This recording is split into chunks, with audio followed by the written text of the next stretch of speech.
Alright, everybody. Time for episode 2 of Power Rangers Beast Morphers entitled Evox's Revenge, which is an adaptation of several different Go Busters episodes. Mainly uses footage from Mission 1, still, Mission 2, Mission 3, and Mission 5.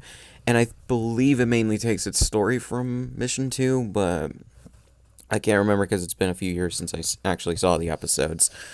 But, yeah, I think that this episode is actually really good. It improves upon some of the pacing issues I had in the first episode because I felt that the first episode, really, was a little too fast in its pacing and everything. And I don't mind fast-paced stuff. It's just that I felt like if they slowed it down like 25%, I think that they could have had a better paced episode in terms of how everything goes. But here I felt the pacing actually worked better. Still a little bit too fast for in my opinion, but for this episode, it still works. So we see Blaze and Roxy being transported into the what is it, the cyber dimension, something like that.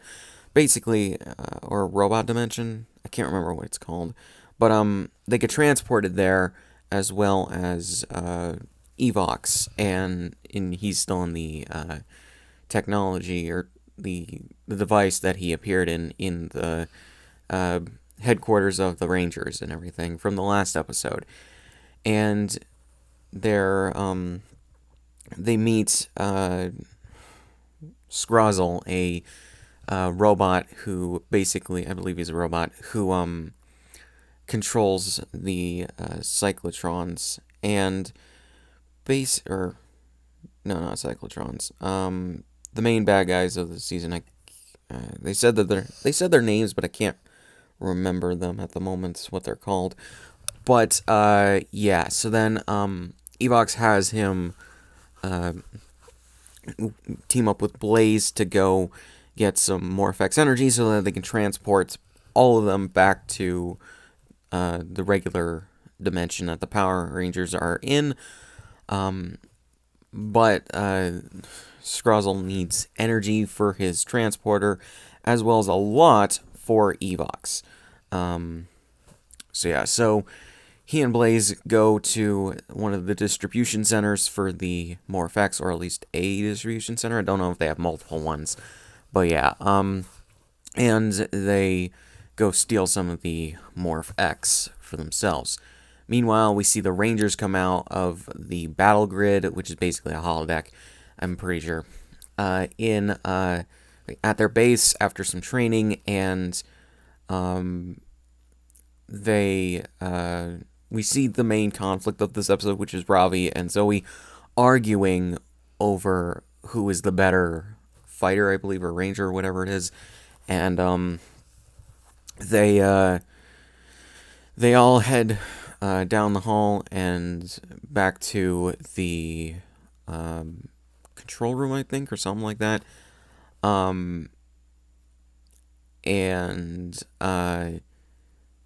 the commander, Ravi's mom, obviously, Commander Shaw, there we go, is thinking of naming a new leader, and Ravi thinks that she's going to name him, for one, because he has the best experience, and two, as Zoe says, he's her son. So, yeah, but Zoe's quick to point out that she also has experience with, I'm assuming, battle training and whatever else, as well as the fact that, or just mainly that.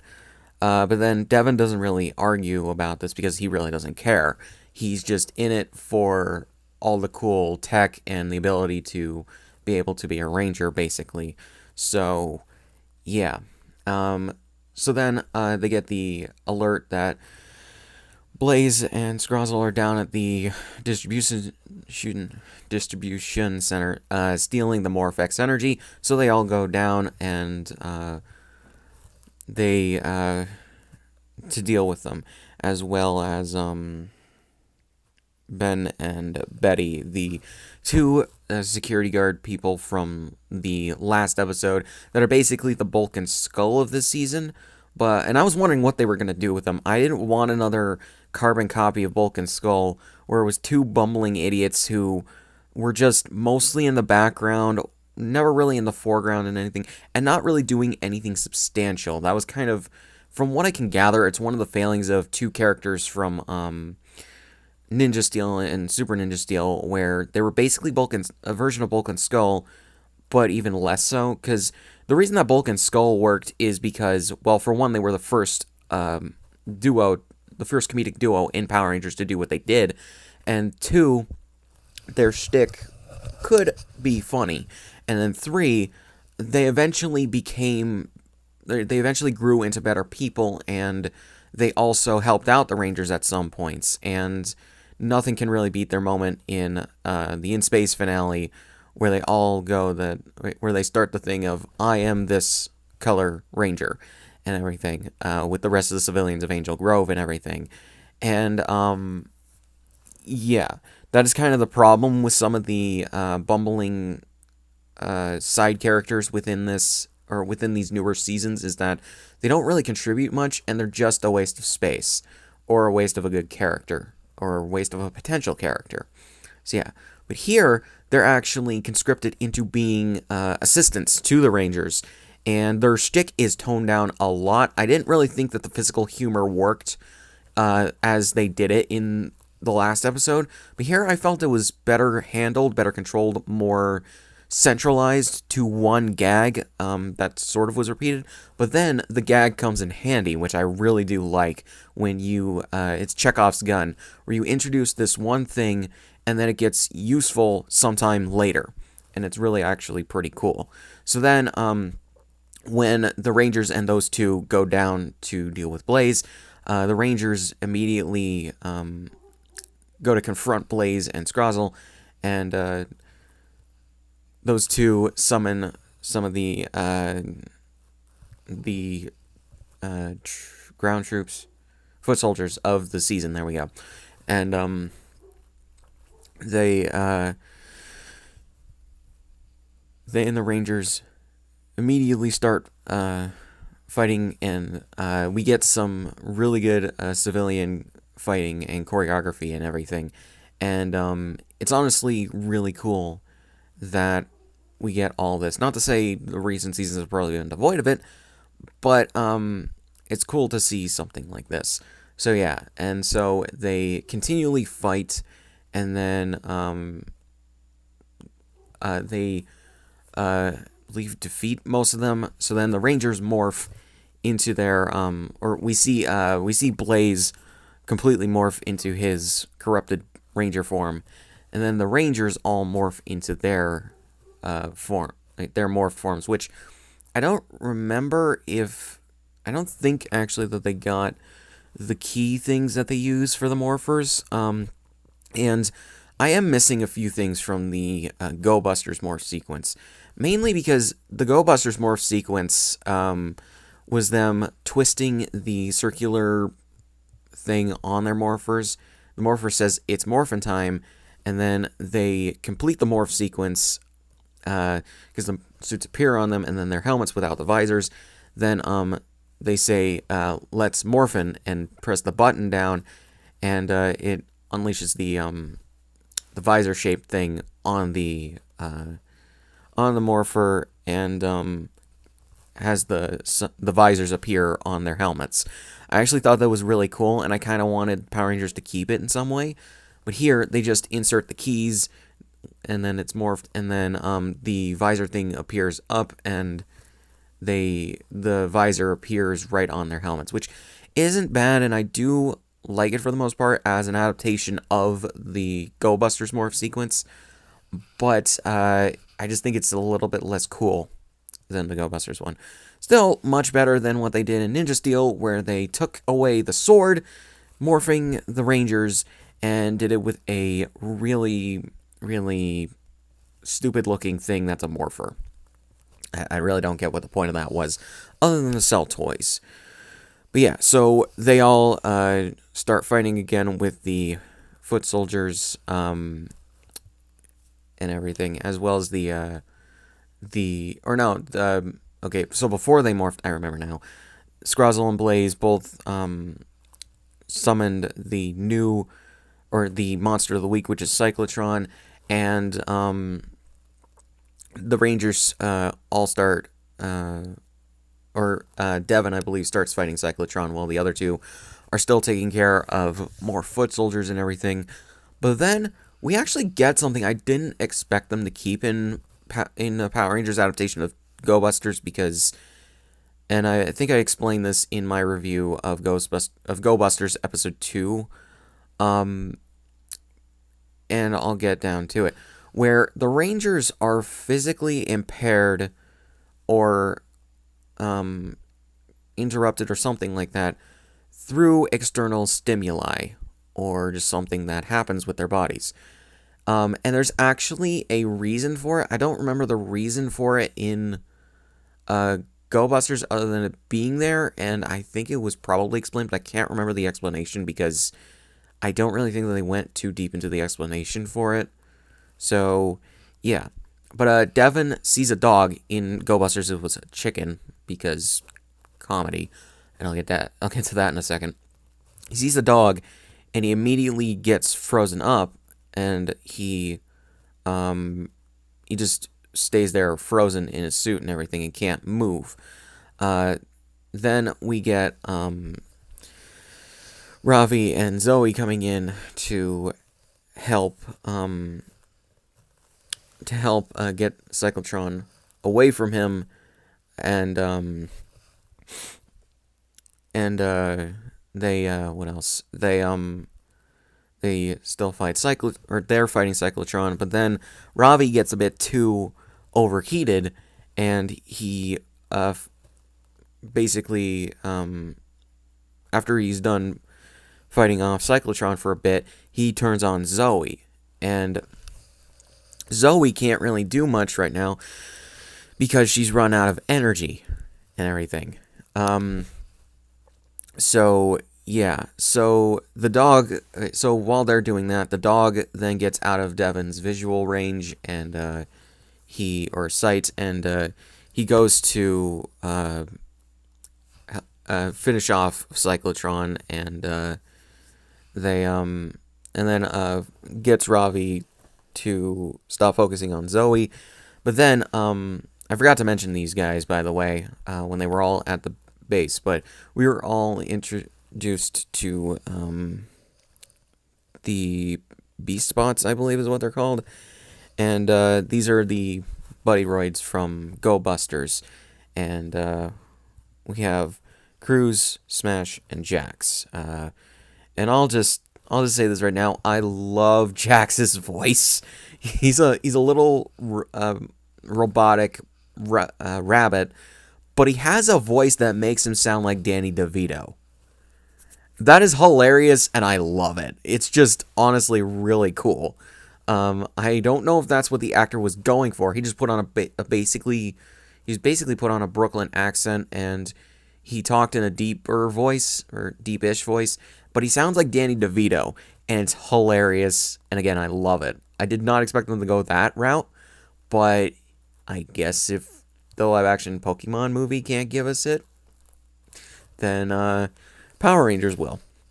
I love it. I really do love it. I also love the lines he's given as well. He doesn't sound exactly like Danny DeVito, but he sounds a lot like him, and it's just honestly really cool. So yeah, so Smash, the giant gorilla bot, comes in and restrains Ravi and Zoe, and Zoe's demorphed, and Devin demorphs, and they go back to, and everybody else, or no, sorry,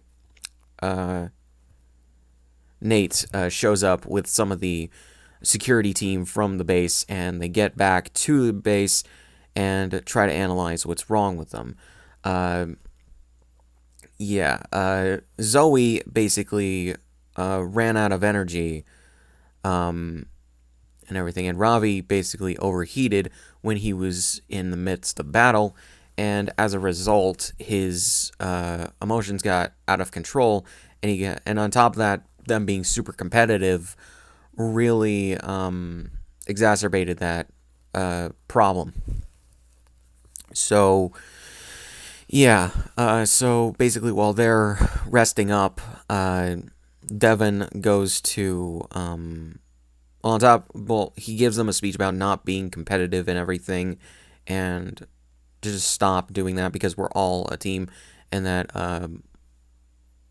the bad guys were working good or working together well as a team, so they should be doing that as well. And they agree with him. And so he goes to he tells the commander that he's going to go check out the distribution center again to see what happened and why they were like that. And she lets him. So he takes his buddy Royd, Cruz, who can transform into a motorcycle, and that is cool, and goes to check it out. So while he's doing that, we see back in the other dimension that they didn't get a lot of Morphex. They basically stole some from the distribution center. They didn't get a lot of it, but what they did get allows Scrozzle to transport a giant, well, they're called Megazords for some reason in Go Busters, but the giant form of Cyclotron. I don't know if this is Cyclotron just grown to giant size, just altered by maybe the Morphex or something like that, or if it's a giant version of him, because in Go Busters, there were two different versions of the monsters. There was the ground level, humanoid-sized one, and then the bad guys would create robotic versions of them that are 50 stories tall, or the size of a skyscraper or something like that. So, yeah. So we have that, and Devin sees it transporting in, and there's a bit of discontinuity with the Go Busters footage versus the Power Rangers footage, and it mainly comes in the form of they didn't even try to replicate the Enatron tank, giant Enatron tanks buildings from Go Busters for, at the very least, the ground footage shots of Devin and everybody else.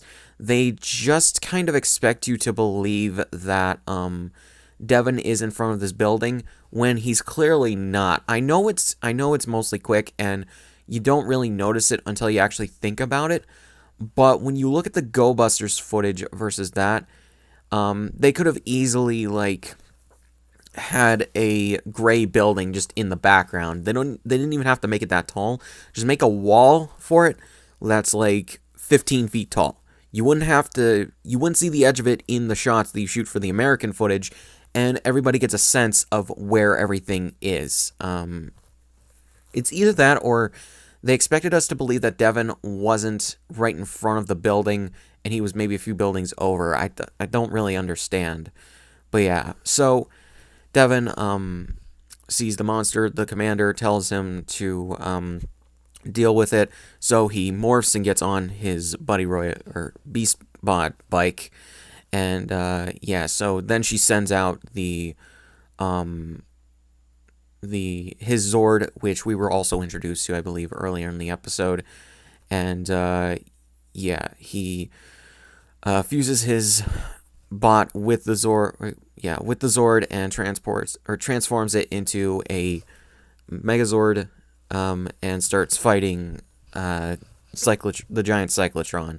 But then he sees a billboard that has another kind of dog on it, and Nate realizes that it was because of the dog that he froze up, and the fact that, and why, is because his DNA was infused with a bit of a cheetah, and because cheetahs are giant cats, they're afraid of dogs. Yeah, I really honestly don't.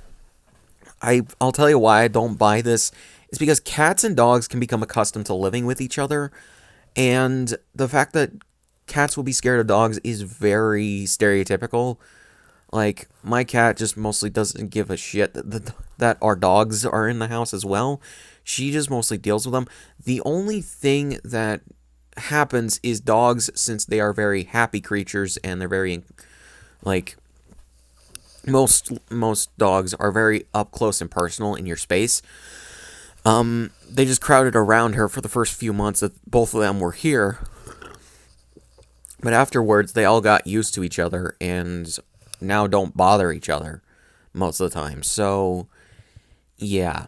Um, and the fact that a cheetah would be scared of a dog really is stretching believability there. Cheetahs are bigger than dogs, is the thing, or at least most dogs. So, and faster. So it's like, I don't know. Um, but yeah. So yeah, but it was mainly, and the reason that Ravi went, or that Zoe lost energy, he gives her carrots to eat, is because and the reason Ravi went fully wild like a gorilla is because when they were fighting Evox, their when they were getting their DNA infused with different animals, Evox somehow corrupted the technology, and it led to their DNA being a bit corrupted, and thus leading to their weaknesses. Now, this is something that I liked that they changed from Go Busters and actually gave a good reason as to why this happened. In Go Busters, there's really no reason for these things to be happening other than the fact that the writers wanted to inject forced comedic relief into the episodes. You see, Go Busters was very very serious in terms of tone, but they thought to inject forced comedic relief, and that's the worst kind of comedic relief in my opinion. And on top of that, being a Japanese show, it often involves physical comedy, and physical comedy can only go so far in my opinion. And Japanese comedy is very physical based, but very over the top physical based as well. And man, that wears thin pretty quick in my opinion. And it's good that they changed it here from being comedic to being serious. You know, that they take these things seriously, because in Go Busters, it caused severe mood whiplash. For me, at the very least. I don't know about anybody else, probably other people, but it caused a lot of mood whiplash. And here, it doesn't cause mood whiplash because it becomes a bit of a focus within the episode. And they deal with it. But they don't get rid of it as well, because it's going to be an ongoing problem within the series, and they treat it with as much severity as you'd expect for the characters to treat it within universe, you know. And it's not like the Go Busters characters didn't treat their afflictions with any seriousness.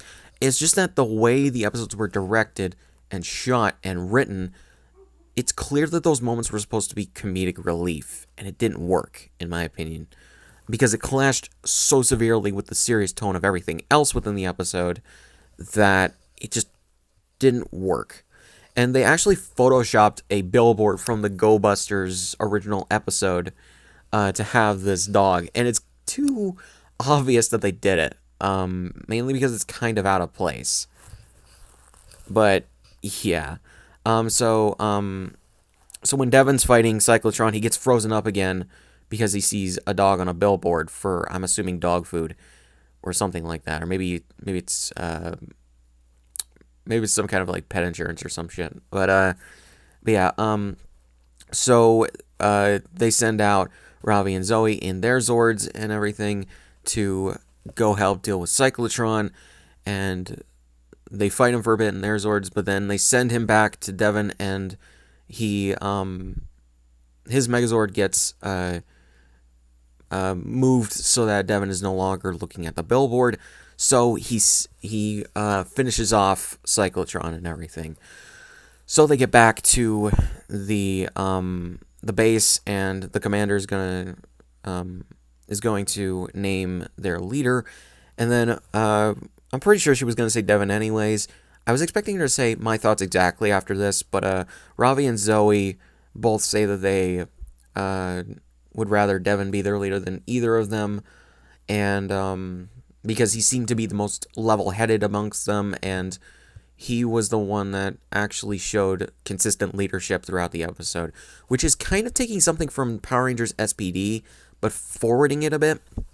It's not like I expected them to deal with this for the entire season like SPD did, but when it came to this, I was kind of surprised that they had it be a lesson, because it wasn't a thing in Go Busters, but at the very least, they added a reason for the Red Ranger being the leader, even though that the other two were more experienced. It's not like Wild Force where Cole was the leader because his sword was a lion. Yeah, it's they give us consistent reasons as to why stuff happens, which is really good that they do, and have actual examples and everything. Because Devin gave a really good speech on why they shouldn't be competitive, or pep talk or whatever it was, and has shown consistent. What is the word I'm looking for? Consistent. Really trying to search for the word, but consistent. Consistent. Wanting to just find the problems or find reasons why they had their problems and everything. And yeah, his only fault really is that he freezes up whenever he sees a dog. So yeah, which is, I'm so glad that they changed it from a chicken. That is one of the reasons I knew it was for comedic relief. It's because you freezing up when you see a chicken, that is so ridiculous that you should laugh, but the way that they played it makes it so that you don't. So yeah. So yeah, and then we see Ben and Betty, and apparently they're adoptive siblings, by the way, because Ben calls her big sis and everything. So yeah, but it's obvious that they're not biologically related because she's Asian and he's white. So, or at least some other race than she is. So yeah, that's why I say adoptive. It's either that or they consider each other brother and sister. So yeah, and so they all hug, but then they all get zapped because of the zapping thing. That was what they used for comedic relief, by the way. They developed a basically a stun thing and tried to use it on a mannequin earlier, or just a crash test dummy, but it kept backfiring and everything. But then Ben used it in a fight earlier when Devin got frozen and everything when he saw that dog to handle I think Cyclotron or it was one of the foot soldiers, and he used it to take care of them. And that is one thing that I like within this. These guys are a bit these two are a bit bumbling, but they actually contribute to the episodes and everything, unlike a lot of other comedic relief duos that we see in Power Rangers, especially in the more recent seasons that from the Neo Saban era. This is one way I think that they actually improved upon this. So yeah, and if they just keep the physical-based comedy to this kind of stuff, I think we are in for a better attempt at this than most of the recent seasons that have these kind of characters. That's just my opinion, though. So yeah, so then the episode ends and everything, and yeah. So overall, I think this episode was really good. I really do appreciate most of the changes from Go Busters. I appreciate the fight footage as well. This is the one season I think, unless you're specifically looking for it, you can't tell which is Go Busters footage and which is original US shot or New Zealand shot footage for the season. I do think that is a good thing because it helps with the immersion and everything. Now, I was actually having a bit of a hard time trying to see where the Go Busters footage was and the original footage was. It's sort of easy to tell. It's when the saturation is less, because the US footage, they up the saturation and brightness a bit due to how they film and edit it. But then the Go Busters footage is less saturated and more, I think, darker as well a bit. As a result, it's not as bright. So that's how you tell. But since the suits for the Rangers are made out of leather, it's going to be harder to tell for people that maybe don't look for this. In other Power Rangers seasons, it's easy to tell because they always use the shiny suits as opposed to the ones in the US footage, which are just made out of straight spandex or something like that. Some kind of material like that is really captured well by the camera and everything. Or the cameras that they use for the US footage and everything. which can make the suits look better, but it also creates a rift between the US footage and the Sentai footage. So yeah, it is actually really cool. Devon is showing to be a good character, but he doesn't seem to have any faults. But then again, it was also kind of set up in the first episode that he's going to have some arguing with his dad and everything, which is kind of bringing in some character stuff from Wes from Time Force, which I do like. And yeah, the only thing I would say that is a bother within the episode is the continuity errors brought up from the sets of the US footage and the Sentai footage, because it's easy to tell that the two aren't compatible, unfortunately. But other than that, I think good episode. The pacing could have been a little bit slower in my opinion, but other than that, I think the episode did work pretty well. And yeah, so overall good. To give it a score, I would give it a 9.5 out of 10. I really do think it is good for what it is and from what it changed from Go Busters for the better. So yeah, I only dock it a few points for that continuity error and the morph not being as cool as the Go Busters one. But other than that, I'm not really bothered by it. I'm not really bothered by those two things, but I still dock it points. So yeah. So not much else to say. Links in the description, all my shit, subscribe if you want, and I'll see you guys for End of the Road. See you then.